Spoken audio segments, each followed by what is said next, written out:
நாங்க வந்துட்டோம்னு சொல்லு, திரும்ப வந்துட்டோம்னு சொல்லு. இப்படி வந்து சொல்ற மாரி தான் இன்னைக்கு மேட்ச்ல மும்பை சரியான ஃபார்முக்கு வந்து குஜராத்த 100 ரன்னுக்கே சுருட்டி இமாலய வெற்றி அடைஞ்சுட்டாங்க. இன்னைக்கு மேட்ச்ல குஜராத் டாஸ் வின் பண்ணி ஃபர்ஸ்ட் பவுலிங் வந்து சூஸ் பண்ணாங்க. சரி மும்பையோட பேட்டிங் அதிரடியா இருக்கும்னு பார்த்தா, மும்பைக்கு ஆரம்பத்திலே அதிர்ச்சிங்க. ரபாடா வேற லெவல் பவுலிங் பெர்ஃபார்மன்ஸ குடுத்து, மலேஸ்வரு, டீகாக், சூரியகுமார் யாதவ்னு சொல்லிட்டு 3 பேரோட விக்கெட்டையும் அடுத்தடுத்து எடுத்துட்டாரு. இதனால மும்பை 44 ரன்னுக்கே 3 விக்கெட் இழந்து பயங்கரமா தத்தளிச்சிட்டு இருந்தாங்க. அவ்வளவுதான் மும்பையோட நிலைமை மோசமா போகுதுன்னு நினைக்கும் போது, அப்பதான் நமன்தீர், திலக் வர்மா இவங்க 2 பேரும் நல்ல ஒரு பார்ட்னர்ஷிப் வந்து போட்டாங்க. நமன்தீர் வந்து ஹாஃப் செஞ்சுரி நோக்கி போய்கிட்டு இருந்தாரு. அப்படியே அவரோட இன்னிங்ஸ் கண்டினியூ ஆக நினைக்கும் போது பிரசித் கிருஷ்ணா நமன்தீரோட விக்கெட்டை வந்து எடுத்தாருங்க.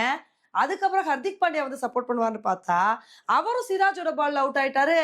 யார் வேணா போங்க, நான் நின்று என் டீமை காப்பாத்துவேன்னு சொல்லிட்டு திலக் வர்மா இன்னைக்கு மேட்ச்ல ஒரு அதிரடியான ஆட்டத்தை வெளிப்படுத்தி ஒரு சூப்பரான பெர்ஃபார்மன்ஸை கொடுத்து செஞ்சுரி அடிச்சு பட்டை கிளப்பிட்டாருங்க. இதுலயே அவர் செஞ்சுரி அடிப்பாரா இல்லையா அப்படின்ற எதிர்பார்ப்பு ரொம்ப பெருசா வந்துருந்துச்சு. ஏன்னா ஒரே ஒரு பால் தான் வந்து மிச்சம் இருந்துச்சு. அப்ப வந்து பாத்தீங்கன்னா திலக் வர்மா 97 ரன் வந்து எடுத்திருந்தாரு. கடைசி பால்ல 4 அடிச்சா மட்டும்தான் செஞ்சுரி அப்படின்ற நிலைமை இருக்கப்ப நான் 4 அடிச்சு என்னோட செஞ்சுரியை பதிவு பண்ணுவேன்னு சொல்லிட்டு மனுஷன் 45 பால்ல 101 ரன் எடுத்து பட்டாய் கிளப்பிட்டாருங்க. இதனால மும்பை 20 ஓவர் முடிவுல 199 ரன் வந்து எடுத்தாங்க. இந்த ஸ்கோரை பார்த்தோட நம்ம என்ன எதிர்பார்த்தோம் அப்படின்னா, இதெல்லாம் இந்த ஐபிஎல் சீசன்ல ரொம்ப கம்மியான ஸ்கோர் தான், குஜராத் வந்து ஈஸியா இதை சேஸ் பண்ணிட்டு போயிட்டு இருப்பாங்க அப்படின்னு தாங்க எதிர்பார்த்தோம்.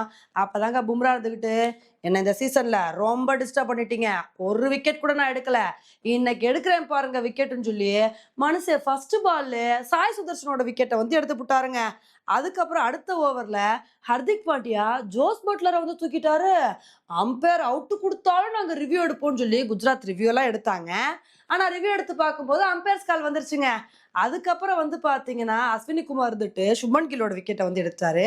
அப்புறம் குஜராத்தோட பேட்ஸ்மேன்ஸ் யாரா சப்போர்ட் பண்ணுவாங்கன்னு பார்க்கும்போது அப்பதான் சாண்ட்னர் இருந்துட்டு நான் ஒரே ஓவர்ல 2 விக்கெட் எடுப்பேன்னு சொல்லி மனுஷன் வாஷிங்டன் சுந்தரையும் தூக்கிட்டாரு, பிலிப்ஸையும் அதே ஓவர்ல தூக்கிட்டாருங்க. அதுக்கப்புறம் அஸ்வினி குமார் மனுஷன் நல்ல ஒரு பவுலிங் பெர்ஃபார்மன்ஸை கொடுத்து அடுத்தடுத்து விக்கெட் எடுத்து விட்டாரு. அடுத்தடுத்து 3 விக்கெட் எடுத்து பட்டை கிளப்பினாருங்க. அதுக்கப்புறம் காசன் ஃபாரும் அவரோட பங்குக்கு கடைசியில 2 விக்கெட் எடுத்து அசத்திட்டாரு. இதனால இன்னைக்கு மேட்ச்ல குஜராத் வெறும் 100 ரன்னுக்கே ஆல் அவுட் ஆயிட்டாங்க. இதனால இந்த மேட்சை மும்பை இந்தியன்ஸ் 99 ரன் வித்தியாசத்துல வின் பண்ணி இமாலய வெற்றி அடைஞ்சிட்டாங்க. உண்மையிலே இந்த மேட்சை மும்பை இந்த அளவுக்கு வின் பண்ணிருக்காங்க அப்படின்னா பேட்டிங்ல திலக் வர்மா காப்பாத்தினதாங்க. ஏன்னா நல்ல ஒரு பேட்டிங் பர்ஃபார்மன்ஸை கொடுத்து செஞ்சுரி அடிச்சு அசத்தினாரு. அதே மாதிரி பவுலிங்ல மும்பை வந்து வேற லெவல் பண்ணிட்டாங்க. அதுல அஸ்வினி குமார் வந்து நல்ல ஒரு பவுலிங் பர்ஃபார்மன்ஸை கொடுத்து மனுஷன் 1 இல்ல 2 இல்ல 4 விக்கெட் எடுத்து அசத்திருக்காரு. இது மட்டும் இல்லாம மத்த பவுலர்ஸும் சப்போர்ட் பண்ணனாலதான் குஜராத்தை 100 ரன்னுக்கே கண்ட்ரோல் பண்ண முடிஞ்சுச்சு. எது எப்படியோ இது மும்பைக்கு ஒரு தேவையான வெற்றி தாங்க. ஏன்னா ஃபர்ஸ்ட் மேட்ச் மட்டும்தான் ஜெயிச்சாங்க, அடுத்தடுத்து எல்லா மேட்சையும் கண்டினியூஸா தோத்துட்டே இருந்தாங்க.